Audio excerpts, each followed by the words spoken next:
On continue notre étude sur les fondements du judaïsme. Nous étions arrêtés, vous vous souvenez, avant la guerre, dans un autre monde, un autre temps, sur la notion de teshuva.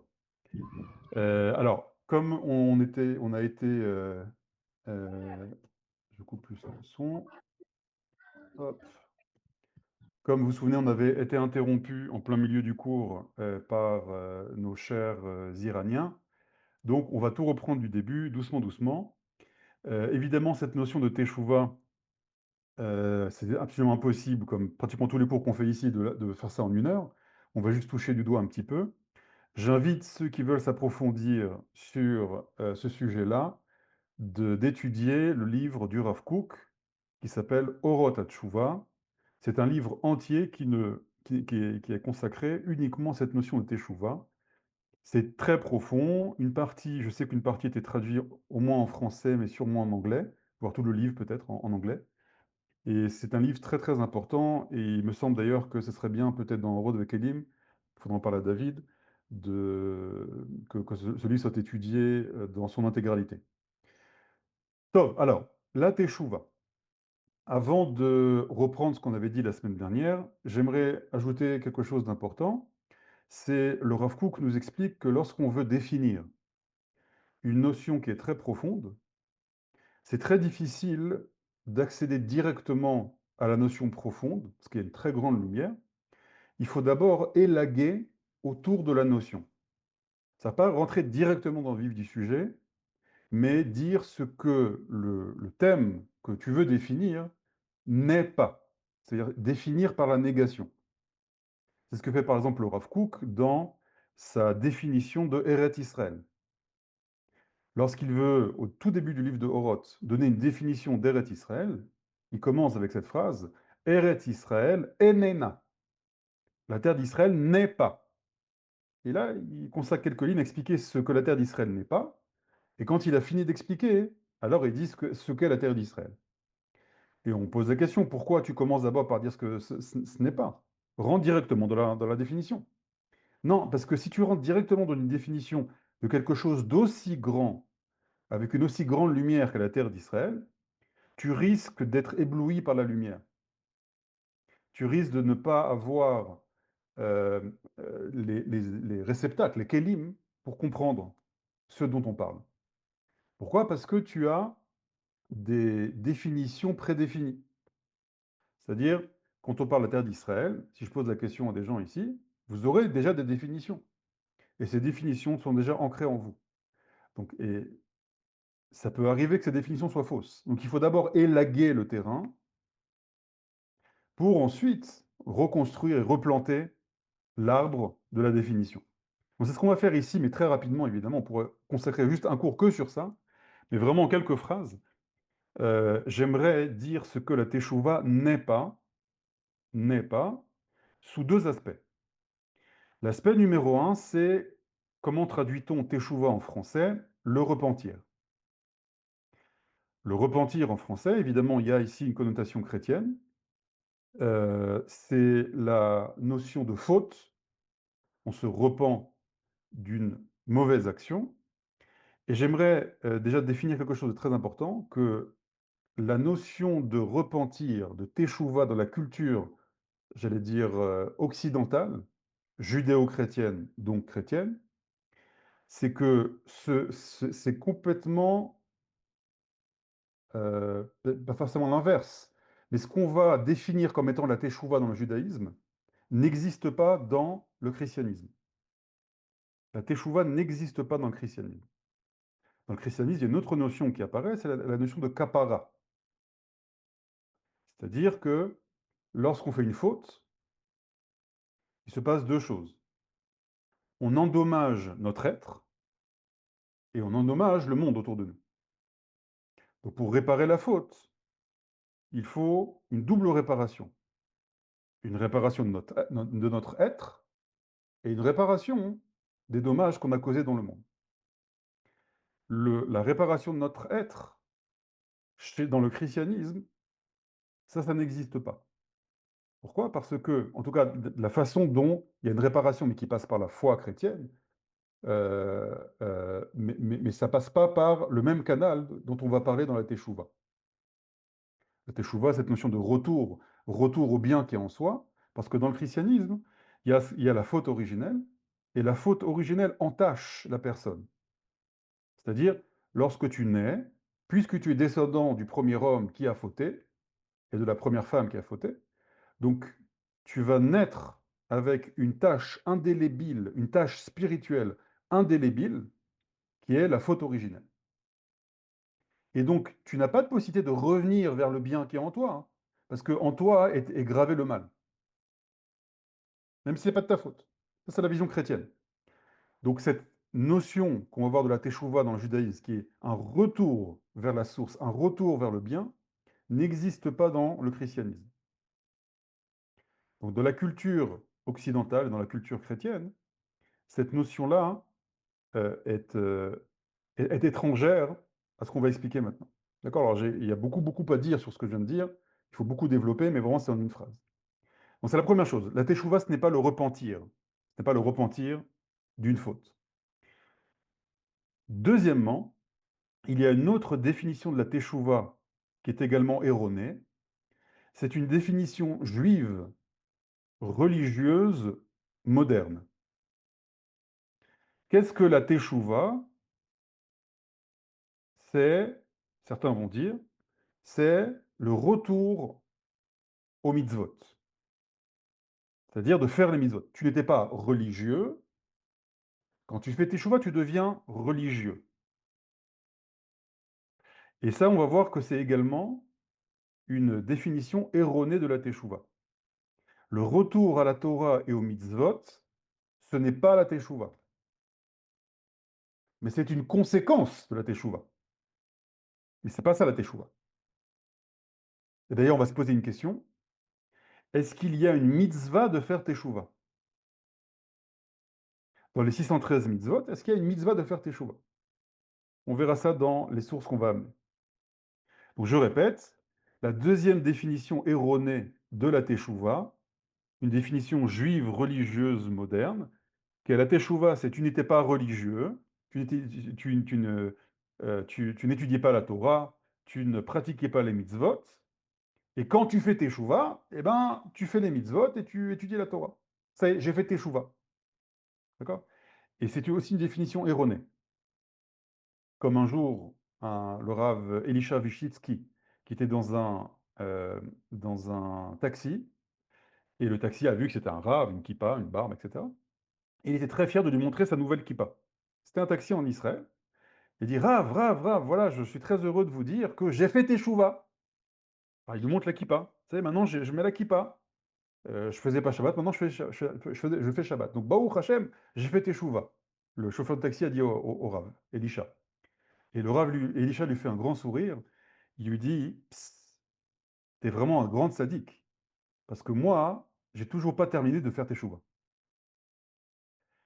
Et il a expliqué ça. C'est-à-dire que la teshuva, c'est pas juste mettre une kippa et mettre le téfilin. C'est très important, c'est très bien, c'est une obligation. Mais c'est pas ça la teshuva. La teshuva, on va voir que c'est quelque chose d'intérieur. C'est un mouvement de retour intérieur. C'est un changement d'identité, la teshuva. C'est un retour, une reconnexion à la source. Et en conséquence de cela, tu vas revenir, tu vas vouloir écouter la parole d'Hachem et vouloir faire ses mitzvot. Mais ça commence d'abord par un retour intérieur. Et c'est très important parce que si tu définis la teshuva comme tu n'étais pas religieux, maintenant tu es religieux, c'est-à-dire que ta connexion, alors, bah, au Hachem, tu faisais pas Shabbat, maintenant tu fais Shabbat. Tu mangeais pas kasher, maintenant tu manges kasher. Tu n'étudiais pas la Torah, maintenant tu étudies la Torah. C'est très bien tout ça. Mais le problème, c'est que c'est une connexion qui est superficielle. Cette connexion à la Torah et aux mitzvot va ne provient pas justement d'un retour intérieur, d'un changement intérieur, mais d'actes extérieurs et superficiels. Très bien de mettre une kippa. Très bien, évidemment, c'est fondamental de faire Shabbat. Mais Shabbat, la kippa, tous ces actes, toutes ces mitzvot, n'ont pas été donnés juste pour être faits de manière extérieure et qu'à l'intérieur, ça ne change pas. C'est très important, ça. Donc je répète, les deux définitions de la teshuva erronée. La première, c'est ce qu'on appelle le repentir. Ce n'est pas ça la teshuva dans le judaïsme. Et la deuxième, c'est la teshuva dans le sens où je n'étais pas religieux, maintenant je deviens religieux. Ça également, c'est une définition erronée. Et maintenant qu'on a un petit peu élagué le champ, on va commencer à planter les graines. Qu'est-ce que la teshuva? Alors, pour savoir ce qu'est la teshuva, comme à notre habitude, on va ouvrir les sources. Voyons ce que disent les sources de la Torah, du Midrash, de la Kabbalah, d'accord, sur ce qu'est la teshuva. Alors, je commence. Donc, on avait vu la semaine dernière, il y a un mois de cela, 3 semaines. La première source, c'est le Midrash. Et vous allez voir déjà, on rentre en profondeur déjà dans ce qu'est la teshuva. Le Midrash, Tanchuma, nous dit Yelamedenu Rabbeinu Kama Dvarim Kadmu Lemaase Bereshit. Nos sages nous ont enseigné que plusieurs choses ont précédé l'acte de la création. Donc évidemment, là, on s'était posé la question la dernière fois, que veut dire le terme ici précédé? Parce que Bereshit, l'acte de la création, dans ce processus de la création, le temps a également été créé. Donc, de parler de avant la création, c'est un terme qui est complètement, j'allais dire, anachronique. D'accord? Tu ne peux pas dire avant avant le monde, avant le temps. Donc, que veut dire ici le terme avant? Je laisse la question en suspens. Mais en tout cas, les sages disent, ils nous ont enseigné qu'il y a plusieurs choses qui ont précédé l'acte de la création. Car Shanu Rabotenu. Et ainsi m'ont enseigné nos sages. Shiv'a Devarim Kadmu Laolam. Il y a 7 choses qui ont précédé le monde. Veiluhen, et les voici. Kiseh Hakavod. Le trône de gloire, le trône de la majesté divine. Bon, HaTorah. Si c'est assez étrange, parce que c'est quoi la Torah? La Torah, c'est la parole d'Hachem au peuple d'Israël. Et là, il n'y a pas peuple d'Israël, il n'y a pas terre d'Israël, il y a rien. On est avant le monde. Donc, c'est quoi la Torah? Encore moins clair, le Beth Amikdash. Le Beth Amikdash, c'est la résidence de Dieu sur terre. Il n'y a pas de terre, il n'y a rien, on est avant la création. Encore pire, Avot Haolam, les patriarches. Donc ici, il y a deux avis. Il y en a qui disent que c'est les patriarches, il y en a qui disent que c'est le peuple d'Israël. Que les patriarches, Abraham, Yitzhak et Yaakov, ont précédé l'acte de la création. Et un autre avis qui dit, ici entre parenthèses, Israël. Le peuple d'Israël a précédé la création. Sixième notion, Shemo Shel Mashiach. Le nom du Mashiach. Pas le Mashiach, le nom du Mashiach. C'est quoi le nom? Comment il s'appelait? Menachem, Shmuel. Pas clair du tout. Et pareil, c'est quoi le Mashiach? D'accord? Le messianisme d'Israël, c'est un processus de réparation de l'humanité. Donc pourquoi il n'y a pas de réparation, il n'y a même pas encore de monde. Il n'y a même pas encore de brisure, il n'y a même pas encore de chute, il n'y a rien du tout, il n'y a pas de monde encore. Bon. Et la septième chose qui a précédé l'acte de la création, l'acte de Bereshit, c'est la Teshuvah. Vous voyez déjà, alors évidemment, chacune de ces notions, il faut y consacrer un cours, mais nous, on va parler juste de la septième dimension de la Teshuvah. Vous voyez déjà, rien qu'avec ce midrash-là, que les définitions de repentir ou les définitions de religiosité sont complètement erronées. La Teshuvah, c'est une entité, une dimension qui précède même l'acte de la création, qui précède la possibilité de faire une faute, qui précède la brisure, qui précède tout. Donc on voit ici que la lumière et l'âme de la Teshuvah n'a absolument rien à voir avec la notion de faute. et n'a absolument rien à voir aussi, a priori, avec faire des mitzvot, pas des mitzvot, être religieux, pas religieux, ça n'a rien à voir ici. On parle d'une dimension qui précède le monde entier.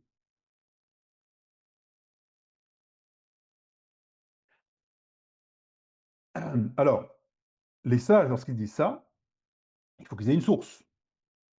Donc il y a deux possibilités de source. Soit on a un verset de la Torah écrite, soit on a une tradition orale qu'ils ont reçue de maître à élève jusqu'à Moshe, jusqu'à Hachem.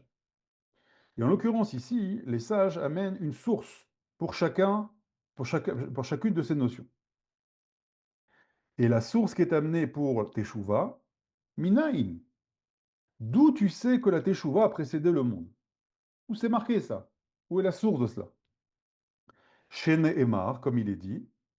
Alors je vous amène ici le verset en entier dans Teilim. Beterem harim yuladu, avant même que les montagnes fussent enfantées, naissent, vatecholel eretz vetevel, et avant même qu'a été formé la terre et le monde, ou me'olam adolam ata el, de manière éternelle, tu es elle. Elle, c'est un des noms de Dieu. Bon, donc là, vous voyez que le verset du roi David dans les Tehillim parle d'une dimension qui précède la création des montagnes, de la terre, etc., où il y a Hachem qui est appelé El. Et regardez le verset juste après. Tachev enosh ad daka. Tu fais retourner, la chouve en hébreu, ça veut dire le retour. Tu fais retourner l'humanité jusqu'à la terre. Va Tomer, et tu dis, Chouvu bene Adam. Revenez les, les fils d'Adam. Donc là, je répète, ce Tehillim parle d'un moment, entre guillemets, parce qu'il n'y avait pas de temps, qui précède la création du monde. Et en vision prophétique, le roi David nous écrit dans les Tehillim qu'avant même la création du monde, on parle d'un retour de l'humanité, d'une teshuva de l'humanité. Avant même la création du monde, avant même la création de l'humanité. Bon, donc on voit ici que la teshuva n'a absolument rien à voir avec une faute et avec toutes ces dimensions dont on a parlé au début. Alors c'est quoi la teshuva? Donc teshuva, on répète, c'est cette notion de retour. En hébreu, teshuva vient de la racine la chouve, qui veut dire un retour. Vous voyez? Vous avez ici la racine ici. Teshuva, ça veut dire un retour. Donc c'est pas un repentir, c'est pas religiosité. La teshuva, c'est un retour. Qui dit retour, ça veut dire que j'ai progressé. C'est quoi retourner quelque part? C'est-à-dire j'y étais à la base, c'est ma source, c'est ma racine, c'est mon origine. Je m'en suis éloigné et j'y retourne. C'est ça la définition de retourner. Retourner quelque part, c'est j'y étais, je m'en suis éloigné et maintenant j'y retourne. Donc, première définition que nous avons ici de la Teshuvah, deux choses. Premièrement, la Teshuvah est gravée dans la racine de la création. Parce que je n'ai toujours pas expliqué ce que ça veut dire que la Teshuvah a précédé la création. Vous vous souvenez, c'était notre première question. Comment tu veux parler de précéder dans une dimension où il n'y a pas de temps? Il y a rien, il n'y a pas de création, il n'y a que la présence divine. Il n'y a pas de monde, il n'y a pas de cosmos, il n'y a rien du tout. Deuxième chose, on a dit que la Teshuvah, c'est un mouvement de retour. C'est quoi? C'est quoi le point de départ? Vers où je me suis éloigné et vers où je dois revenir. Bon, je reviens en arrière. Que veut dire dans le Midrash que ces 7 éléments ont précédé le monde? En hébreu, kadmu, ça a deux significations. Si je prends ici la racine, kouf dalet mem, Ça a deux significations. Signification numéro une, ça vient de Kodem. Kodem, c'est avant, ça a précédé. Il y a une autre, vous vous souvenez, on avait expliqué que comme notre réalité, c'est le bête de Bereshit, c'est-à-dire que il y a toujours deux aspects dans chaque chose de notre réalité. Et également, dans chaque mot d'hébreu, vous avez toujours deux aspects. Donc le premier aspect de cette racine-là, c'est Kodem, avant, précédé. Le deuxième aspect, ça vient de Kadima. Kadima, c'est en avant. Donc ici, comme les sages utilisent ce mot dans un contexte où il n'y a pas encore de temps, évidemment, ils parlent de cette définition du mot Kodem. Évidemment, les sages savent qu'avant que le temps existe, il n'y a pas de temps, il n'y a pas d'avant, il n'y a pas d'après. Donc ici, le Kodem, il ne faut pas lire que, comme j'ai dit au début, sept choses ont précédé le monde, c'est pas ça, mais sept choses font avancer le monde. Ça veut dire que lorsque Dieu, comme dit le Harizal, lorsque est montée dans la pensée du Créateur la volonté de faire émaner la création, ce sont les mots du Harizal, pour quelles raisons? Quelles sont les raisons? C'est-à-dire quel est l'objectif? Pourquoi tu veux créer le monde maintenant? Les sages disent, il y a 7 degrés, 7 dimensions, 7 objectifs pour lesquels la création a émané. Donc quand on dit ces 7 choses-là, ce ne sont pas, c'est pas des notions de temporalité, ça a précédé. Ce sont les 7 raisons pour lesquelles le monde a été créé, si on peut dire. Ou en tout cas, parfois, c'est pas tout à fait correct ce que je dis. Ce sont les 7 objectifs vers lesquels Dieu veut amener la création. Parce qu'encore, la raison de la création, c'est encore une autre question. Ici, ce n'est pas les 7 raisons de la création, mais ce sont les 7 objectifs de la création. Maintenant, il y a une chose très importante. C'est que si Hachem a pour objectif, alors on va parler que de la Teshuvah, d'amener la Teshuvah, que le monde arrive vers cette dimension de Teshuvah, encore une fois, Kadmu, ça veut dire Kadima. C'est-à-dire quand Hachem a fait l'acte de la création, il l'a pensé, structuré, pour qu'en fin de compte, ça arrive à une dimension qu'on appelle Teshuvah. Vous comprenez ici, la Teshuvah, c'est pas que ça a précédé le monde, c'est que la Teshuvah, c'est vers la Teshuvah que Hachem veut orienter le monde.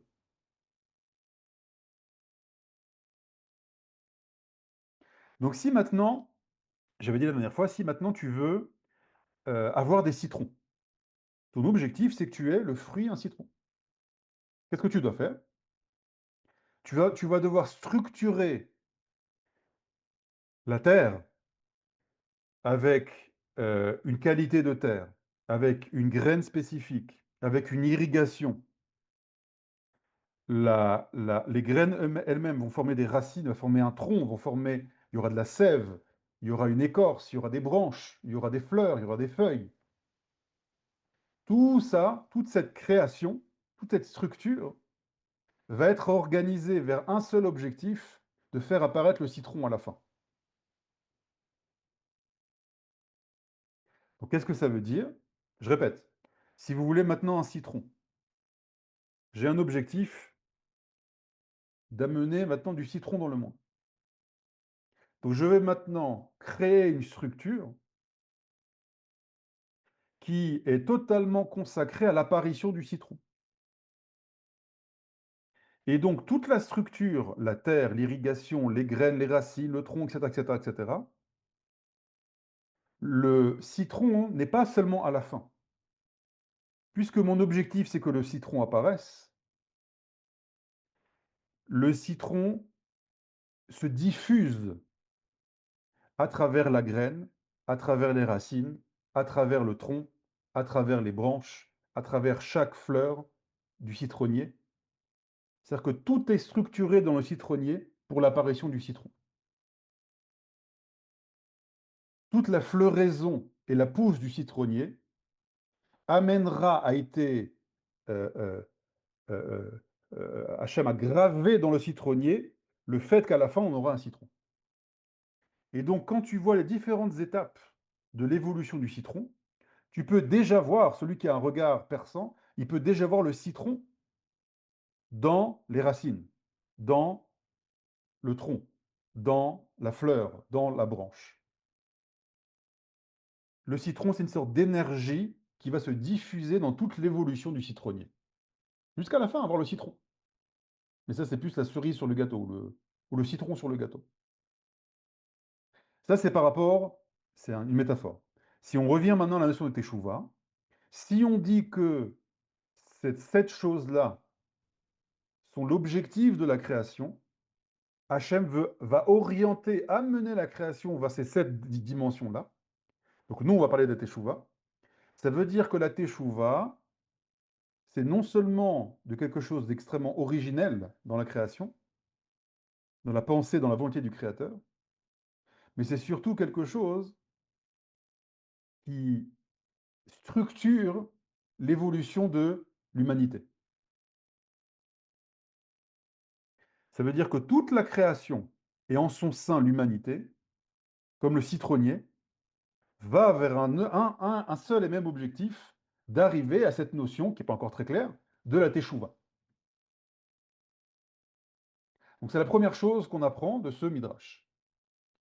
Toute la création, les mondes spirituels, les mondes matériels, les civilisations, notre réalité, le cosmos, il y a une dynamique intérieure, une sorte d'énergie, un fluide qui se diffuse dans toute cette création, dans toute cette évolution de la création. Et si on prend la dimension humaine, dans l'évolution de l'humanité, l'évolution des civilisations, d'accord, la préhistoire, l'Antiquité, le Moyen Âge, la Renaissance, la révolution industrielle, le monde moderne, tout ça, ça a un objectif, la teshuva. Donc ça veut dire que tu peux voir dans chaque phase de l'évolution de l'humanité ce citron, ce fruit qu'on appelle la teshuva, en train doucement, doucement de germer et de fleurir. Vous voyez, la teshuva, là, on est très, très, très, très loin du repentir, on est très loin de la religiosité. C'est quelque chose de cosmique, c'est quelque chose de l'ordre de la création. C'est la première chose. Donc la teshuva dans le judaïsme, c'est un des objectifs de la création. C'est une sorte de lumière et d'énergie qui se diffuse dans la création, qui se diffuse dans la dynamique, l'évolution de notre monde. C'est pas encore clair c'est quoi, mais on voit que c'est quelque chose de très ancré, premièrement. Alors deuxièmement, qu'est-ce que c'est? Alors teshuva, vers où on va? Alors c'est très étrange parce qu'on va vers un retour. Donc l'objectif de fin, c'est de retourner. Donc c'est très étrange, c'est-à-dire que si tu vas quelque part, c'est pas pour retourner au début. C'est un peu contradictoire. Donc c'est quoi ce retour-là? Et déjà, pourquoi il faudrait retourner quelque part? D'où on s'est éloigné? Je fais une petite pause pour voir s'il y a des questions.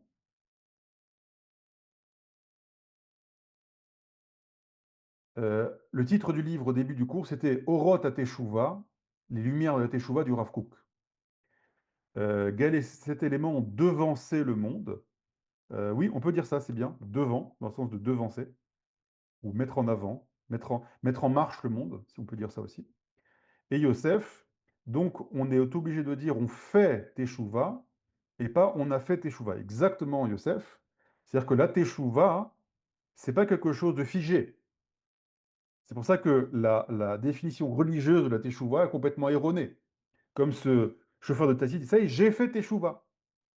Mais non, t'as pas compris. La Teshuvah, d'abord, c'est un mouvement cosmique. C'est une dynamique de la création. Donc c'est pas figé dans le temps. C'est une dynamique. On, on- on s'approche de plus en plus de la Teshuvah. Donc exactement, Youssef. Donc je continue. Oui, Teresa, vous avez une question sur ça? Le micro, s'il vous plaît, Teresa. Le micro. Top. Alors je continue. Excusez-moi. Il faut allumer le micro parce qu'on vous entend pas. Le c'est quoi ce retour dont on parle? Ah voilà, Teresa, allez-y. Non, vous avez recoupé le micro. Top. C'est pas vrai, j'avance, excusez-moi. On posera à la fin, là. Alors de quel retour on parle? Si on parle d'un retour, ça veut dire qu'il y a eu un éloignement du point d'origine. C'est quoi cet éloignement? Alors on avait expliqué la dernière fois que le principe même de la création, c'est un éloignement. Alors venez, on rentre dans l'hébreu biblique et on prend ce mot-là, Bereshit bara Elohim et hashamaim vet haaretz. Que veut dire le mot bara en hébreu biblique? D'accord? Bara ne veut pas dire créer, mais bara en hébreu biblique, ça veut dire une création ex nihilo. Ex nihilo, l'existence nihilo qui vient du néant. Bon, de quoi on parle? C'est des notions kabbalistiques que vous connaissez, maintenant vous êtes tous des grands kabbalistes avec Orod Vekelim, d'accord? C'est ce qu'on appelle le secret du Tzimtzum, le Sod HaTzimtzum. C'est quoi le Sod HaTzimtzum? Je vous rappelle brièvement que le Harizal, dans son livre Etz Chaim, nous révèle qu'à l'origine, encore une fois, l'origine ici, ce mot-là est faux parce qu'il n'y a pas de temps, il n'y a pas d'origine, etc. Mais avant que l'émanation de la création, disons comme ça, et même ça c'est faux parce qu'il n'y a pas de avant. Donc, tous les mots que je vais dire maintenant sont compliqués, d'accord? Mais je vais utiliser les mots du Harizal. À l'origine, l'Éternel remplissait l'existence de son infinité. Je répète, avant l'émanation de la création, le seul, la seule existence, c'était l'existence d'Hachem, qui n'était pas encore créateur. Bon. Le problème, c'est que lorsqu'il a voulu faire émaner une création, c'est-à-dire quelque chose ou quelqu'un autre que lui,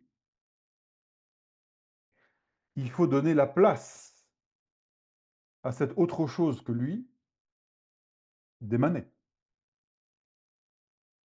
Si Hachem prend toute la place, entre guillemets, c'est-à-dire qu'il n'y a que sa présence et que son existence infinie, illimitée,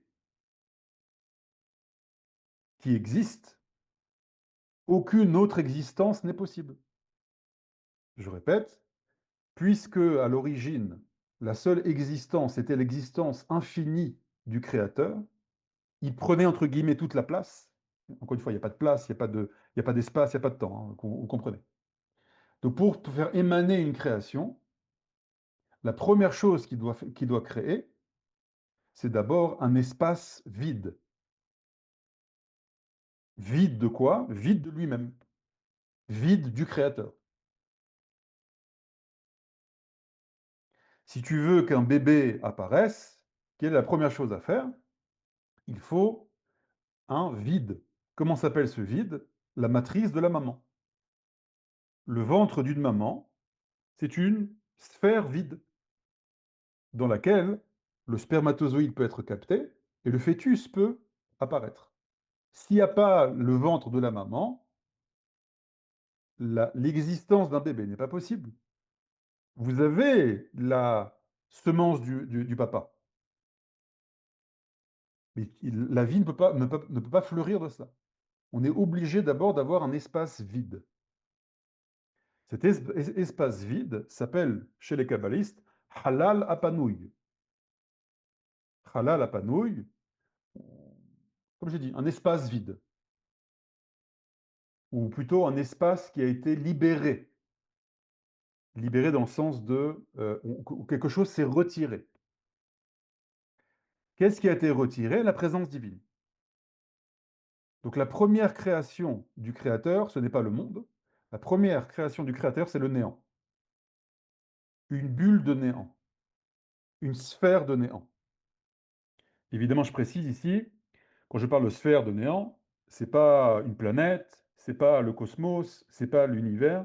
Je parle de dimensions extrêmement, extrêmement profondes, des dimensions spirituelles.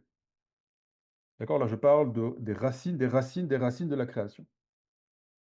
Donc là, il n'y a pas de planète, il n'y a pas d'espace, il n'y a pas de temps, il n'y a rien du tout. Il n'y a que cette notion qui est pas claire, hein, qui est extrêmement difficile à comprendre, qui est cet espace vide. Dans cet espace vide, donc dans cette espèce de ventre originel, le créateur va insuffler un canal, ouvrir un canal, et dans ce canal, il va diffuser sa lumière infinie. Vraiment comme le ventre d'une maman avec un spermatozoïde. D'accord? Le ventre est rond, le spermatozoïde, c'est comme une droite. Donc ça veut dire la façon de créer un bébé ressemble beaucoup à la façon dont le créateur a créé le monde. Et c'est pas ressemble beaucoup, ça ressemble totalement même. Donc vous avez cette sphère originelle, ce ventre maternel, si j'ose dire, que Dieu a créé, dans lequel il a ouvert un canal, et dans ce canal, il a insufflé un zérem, un afflux de lumière divine, un afflux de lumière infinie. Et cette droite, ce canal de lumière infinie, va doucement, doucement faire fleurir la vie dans cette matrice originelle. Encore une fois, quand je dis de la vie, il n'y a pas encore de sphirotes, il n'y a pas encore d'anges, et évidemment, il n'y a pas encore d'hommes, il n'y a pas encore de terre, il n'y a rien du tout. C'est que des dimensions spirituelles originelles.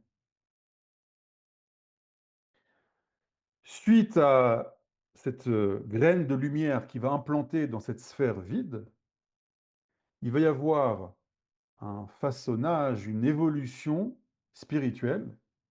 Il va y avoir des créations de monde et de monde et de monde et de monde et de monde et de monde et de monde et de monde, jusqu'à arriver à la structure qu'on appelle les 10 séphirotes, jusqu'à arriver à la structure terrestre, l'univers, le cosmos, etc. Donc notre réalité actuelle, physique, cosmique, universelle, si on vient dans la racine de la racine de la racine de la racine de la racine de la racine de la racine, c'est une sphère vide dans laquelle euh, a afflué de la lumière infinie d'Hachem. Top. Tout ça, c'était ce qu'expliquent les kabbalistes pour expliquer la création. Alors pourquoi ils expliquent ça? Déjà parce que c'est une tradition qu'on a reçue des prophètes, de Moshe et d'Hachem lui-même. Ça fait partie des plus grands secrets de la création. Mais ça vient surtout répondre à une très grande question que beaucoup de philosophes se posent, ou n'importe qui peut se poser. Comment d'un être infini, tu peux avoir une création finie? On s'était posé la question, vous vous souvenez, dans le bien et le mal. Comment un être qui n'est que le bien, tu peux avoir une création, il a créé une dimension qu'on appelle le mal. Donc on a expliqué ce qu'on a expliqué là-bas. Mais là, c'est une autre question. Comment de l'infini, tu peux avoir une structure finie? C'est-à-dire que nous, on est en bout de chaîne, d'accord? Et on est limité, on est fini, on est mortel. On est là que seulement pour 120 ans. Comment c'est possible de créer ça? L'explication, évidemment, j'ai fait ça en quelques minutes, mais c'est des années d'études, hein, c'est ça.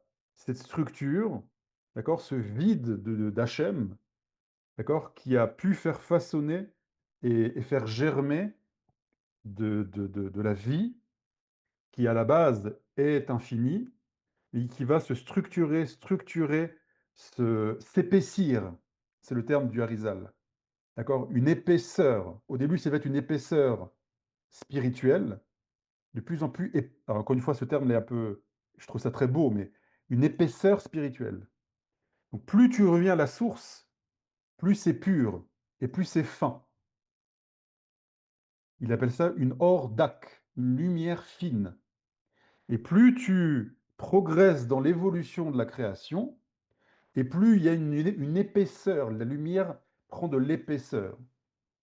Jusqu'à, après pratiquement une infinité de mondes, arriver à une structure euh, matérielle, cosmique, au sens du cosmos, et terrestre.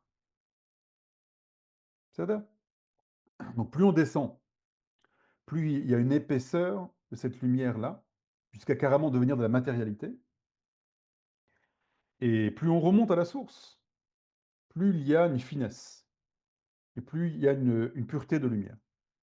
Alors ça, c'était une digression importante pour comprendre le contexte de la création. Si on revient maintenant au tout début de ce que j'ai dit. Donc c'est quoi la création? Le mot bara, on a dit bara, ça veut dire créer. D'accord? C'est pas j'ai créé un portable. Non, j'ai pas créé un portable. J'ai façonné un portable. J'utilise des matériaux existants et avec ces matériaux, je façonne quelque chose de nouveau.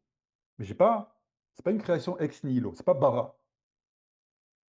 Bara, il y a que le créateur qui peut faire ça. Nous, on peut faire yotzer, yetzira. Ça, c'est yetzira. C'est-à-dire, à partir d'éléments qui ont été créés par le créateur, je façonne quelque chose. Mais bara, c'est réservé au créateur, à Hachem. Donc bara signifie création ex nihilo. Donc il y a une chose qui est très intéressante. Ça veut dire que Manitou disait, on a l'habitude de dire que la création est ex nihilo, mais ce n'est pas tout à fait vrai. Il faudrait dire ex nihilo ex. C'est-à-dire, ex c'est l'existence, donc notre existence à nous, les créatures, qui provient du nihilo, c'est-à-dire du néant, mais ce néant lui-même est ex, a été créé par un être existant qui le précédait. Pourquoi c'est important cela? C'est ce que dit le Ibn Ezra. Le Ibn Ezra, il dit que le mot bara en hébreu biblique, il, il dit que c'est un- il présente la création, le mot bara, comme un processus de placement de limites, de structure, voire de découpage, j'allais dire de déracinement. Regardez ce qu'il dit. Que veut dire le mot bara? Rabbi Avraham Ibn Ezra, c'était un des plus grands sages d'Espagne du Moyen Âge et qui fait partie des plus grands commentateurs de la Torah, avec Rashi, Nachmani, le Ramban, etc. Il dit, lui, bara, en hébreu biblique, ça veut dire l'ixor. L'ixor, c'est découper. Donc la création, c'est un découpage. C'est quoi un découpage? J'avais j'avais un papier, j'avais un papier, d'accord? C'est une harmonieux. J'ai pris un morceau et je l'ai découpé. Donc maintenant, ce morceau-là n'est plus connecté à la source. Oui, parce que je voulais faire émerger quelque chose de spécial. Je voulais prendre ce papier, je voulais faire quelque chose de spécial avec lui. Je voulais en faire une boule de papier pour le lancer sur quelqu'un. Mais quand j'ai fait ce découpage-là, cette création, cette boule que j'ai créée ici, n'est maintenant plus connectée à la source. Il y a eu une déchirure, il y a eu un éloignement de la racine. C'est quoi le papier? C'est la pensée, la volonté du Créateur. C'est quoi cette petite boule que j'ai créée? C'est notre monde. C'est la création. Dit le Ibn Ezra, la création, c'est un découpage. C'est un placement de limites et de structures. Ce que je vous ai expliqué, vous vous souvenez? Plus on avance dans le processus de la création, plus cette lumière pure d'origine qui a été placée dans la matrice va s'épaissir, va se structurer, va, à la base, c'est quelque chose d'unique qui va prendre une forme de 10 séphirotes, d'accord? Mais c'est des dimensions spirituelles et illimitées. Et ça va encore s'épaissir, et des mondes, et des mondes, et des mondes, et des mondes, et des mondes, jusqu'à arriver à notre réalité. Là, carrément, c'est l'épaisseur absolue, c'est carrément matériel. Et donc là, on commence doucement à toucher à la notion de Teshuvah. C'est qu'on voit que, on s'est posé la question, la Teshuvah, c'est un retour. On a dit la Teshuvah, c'est partie du monde, et ça fait avancer le monde, etc. Mais c'est un retour. C'est quoi Teshuvah? C'est un retour. Qui dit retour dit éloignement. Voilà l'éloignement. C'est-à-dire que la création même, c'est un éloignement. Lorsque le bébé va naître, qu'est-ce qui va se passer? Il va sortir du ventre de la maman et on va couper le cordon ombilical. C'est ça une création, d'accord? Le Rav Cherki dit toujours cette réflexion très intéressante. Pourquoi on est heureux? C'est une joie, peut-être la plus grande des joies lorsque un bébé va naître. Pourquoi les parents sont heureux? Le bébé, il était là avant, pendant 9 mois, dans le ventre de la maman, il était là. Il existait. On pouvait le toucher, il tapait avec ses petits poings, avec ses pieds. Donc qu'est-ce qui se passe à 8 mois et demi, où il est là, il bouge, on le voit à l'échographie, il est là, il est là. Même il réagit, d'accord? On lui parle, il se met à taper. Et qu'est-ce qui se passe que 9 mois, il sort du ventre et on pleure et c'est extraordinaire, etc. C'est quoi la différence? Avant, il était là, après, il est là. Non, c'est pas la même chose. Quand il est dans le ventre de la maman, quand il est dans le ventre de la maman, il n'existe pas vraiment, le bébé. Il fait partie de la maman. Il est encore connecté à la maman. Le bébé commence réellement à exister quand il y a ces découpages. Il a maintenant une vie propre, une vie indépendante. Quand je dis propre, c'est-à-dire indépendante, quand même. Une vie indépendante de sa maman. Donc, il commence à exister vraiment. Tu n'existes pas vraiment quand tu es dans le ventre de ta maman. Qu'est-ce que j'appelle existence? C'est-à-dire ton identité particulière. D'accord? À chaque instant, tu es dans le liquide amniotique, tu es nourri par le cordon ombilical, donc tu n'existes pas vraiment. Ton existence est totalement dépendante de ta maman. Dès qu'il y a un découpage, ah, ça y est, on est heureux, on pleure, on fait les youyou. Pourquoi? Parce que ça y est, le bébé maintenant il existe, il a été créé maintenant. Ce découpage, c'est quoi?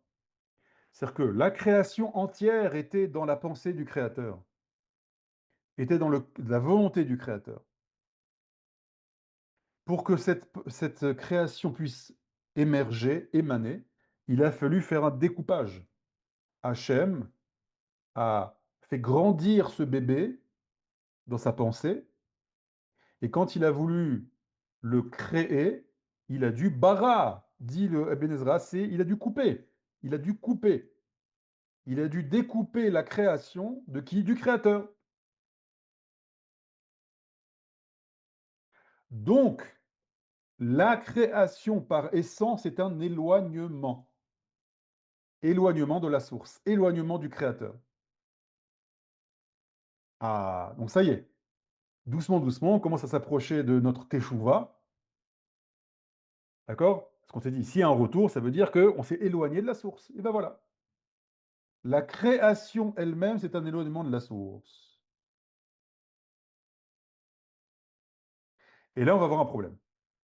C'est que quand on coupe le cordon ombilical du bébé, qu'est-ce qui va se passer? Le bébé, il va se mettre à pleurer. Et qu'est-ce qu'il faut faire? Qu'est-ce que fait la maman? Là, ça devient très dangereux. C'est-à-dire, si tu prends une entité, un être, et tu le découpes de sa source, il ne peut plus s'alimenter. Il ne peut pas vivre. Donc, qu'est-ce qui va se passer? Il faut maintenant un retour à la source. Le problème, c'est que le bébé, il ne peut pas retourner à la source. Il est tout fragile, il est tout frêle. Donc, quelle est la première personne qui va retourner? C'est la maman. Après ce découpage, après cette création qu'a créée la maman, il y a un premier mouvement de retour, mais qui n'est pas de la créature, du bébé, mais c'est du créateur, la maman. C'est la maman qui va allaiter le bébé, qui va lui donner le sein. Donc ça y est, maintenant tu es créé, tu es indépendant, mais par contre, tu as besoin d'être reconnecté à la source, donc je vais revenir vers toi. Donc la maman fait teshuva. Lorsque la maman va enfanter, lorsque la maman va allaiter, la maman fait teshuva. Elle revient vers sa créature pour lui donner, continuer à l'alimenter en vie. Si on revient maintenant à l'analogie, après que la création a été émanée du créateur, il y a eu ce découpage, bara, Le premier être qui a fait Teshuvah dans la création, c'est Hachem. Il y a eu un retour du créateur vers sa création, après qu'il y a eu cette bulle, après qu'il y a eu ça, après que la vie commence à émerger, il y a un retour d'Hachem vers sa création pour l'alimenter de vie. C'est pour cela que le nom du créateur, c'est le tétragramme Yudke Vavke, et qu'on appelle en anagramme Havaya, l'existence. C'est-à-dire que le nom absolu du créateur, c'est existence, parce qu'il nous donne existence. Donc je fais une petite parenthèse. Vous vous souvenez de nos deux définitions du début? Le repentir et la religiosité. Vous voyez que là, juste en ouvrant deux sources, trois sources, un midrash, le Teilim et le premier verset de la Torah, vous voyez que déjà le mot Teshuvah, la notion de Teshuvah, ça prend une dimension tout autre.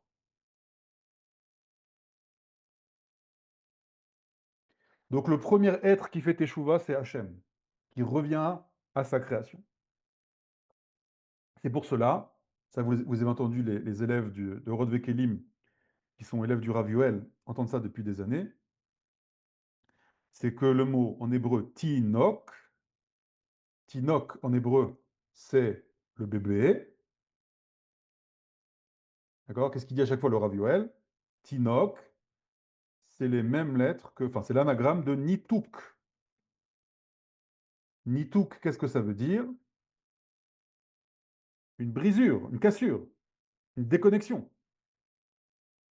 Parce que si le tinok, quand est-ce que le tinok il existe? Quand est-ce qu'il est tinok? Quand est-ce qu'il est bébé? Quand on coupe le cordon. Avant, il est lié à la maman. Il est lié physiquement à la maman. Il a ce cordon qui le lie à la maman. Donc pour que le tinok existe, il faut le nitouk. Vous voyez, c'est les mêmes lettres, hein. Tinok, le bébé, nitouk, déconnexion. Ça va? Le mot tinok vient de la racine également yonek. Yonek, hanaka. Hanaka, c'est l'allaitement. Donc dans le mot tinok, dans le mot bébé en hébreu, est gravée cette notion de cassure, de déchirure, mais aussi gravée cette notion de teshuva, l'allaitement. Parce que l'allaitement, c'est la teshuva de la maman. C'est la maman qui revient vers son bébé pour l'allaiter. Et le bébé, évidemment, qui revient vers sa maman. Ou yonek, il va téter. Donc vous voyez déjà que la teshuva ici, donc là, évidemment, j'ai pris l'exemple de la maman et du bébé, parce que c'est parlant pour nous. Mais si on revient aux sources de la création, donc c'est non seulement Hachem qui revient vers sa création, qui fait teshuva. Donc Hachem, c'est pas un religieux qui doit faire les mitzvot. D'accord? Donc la teshuva, c'est pas un retour aux mitzvot. Hachem, il n'y a pas de faute. Il ne doit pas se repentir de quelque chose. Donc la teshuva n'a rien à voir avec le repentir. Donc la teshuva, c'est d'abord un mouvement originel de retour du créateur vers sa création. Et il y a un mouvement originel de retour de toute la création, de ce bébé géant, vers son créateur. On retourne téter le sein du créateur. C'est ça la teshuva. Avant même l'existence de l'humanité, avant même la possibilité de faire une faute, avant même le libre arbitre. La teshuva est gravée dans toute la création et il y a une dynamique, un flux de toute la création, une énergie qui amène la création à se reconnecter à sa source, à revenir. Ça, c'est la teshuva. Donc là, évidemment, c'est une première étape, parce que pour l'instant, on parle de choses cosmiques, de la création, etc., etc. Mais comment on descend ça à notre niveau? Et au niveau de l'humanité, au niveau de la collectivité, au niveau de la nation et au niveau de l'individu. C'était quoi? Faire teshuva alors? C'est-à-dire faire teshuva. Ça, Bezrat Hachem, je voulais faire un cours, mais c'est absolument impossible. on va le faire en 2 cours. Donc Blinder, la semaine prochaine, on continuera sur ça et on va faire maintenant descendre cette notion de Teshuvah, comment moi, individuellement, on verra même au niveau des nations, au niveau du peuple d'Israël, d'accord? C'est quoi faire Teshuvah?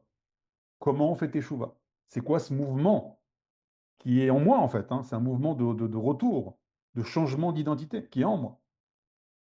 Donc ça, Bezrat Hashem, Blinder, on verra ça la semaine prochaine. Donc il reste 5 minutes, on va laisser un peu de place aux questions. Teresa, alors, allez-y, je vous réactive le micro. Allez-y, activez le micro. Top. En attendant, je regarde. Oui, vas-y, Teresa, oui. Justement, vous avez répondu, bah, je me disais, mais si cette pensée vient d'Hachem, de la Teshuvah, comment on peut la recevoir si c'est pas lui qui vient faire Teshuvah avant? Voilà, c'est ça. Voilà. J'ai répondu, bientôt. C'est que comme ça qu'on peut être attiré par la Teshuvah. Exactement. Exactement. Donc, bon, c'est HM qui fait tes choix, exactement. Bon, je Mhm. vois maintenant dans les questions dans le chat, et ceux qui veulent poser à Laura, lèvent la main, s'il vous plaît. Alors, Galet Zadré. Si la Teshuvah veut dire retour, est-ce que nous sommes éloignés avant la création? Alors là, j'espère que vous avez déjà la réponse. C'est qu'en fait, la création, c'est un éloignement. D'accord? Donc, ce mouvement, cette dynamique de retour, c'est du fait qu'on est créé. Tu n'es pas éloigné du Créateur parce que tu as fauté. Tu es éloigné du Créateur parce que tu as été créé.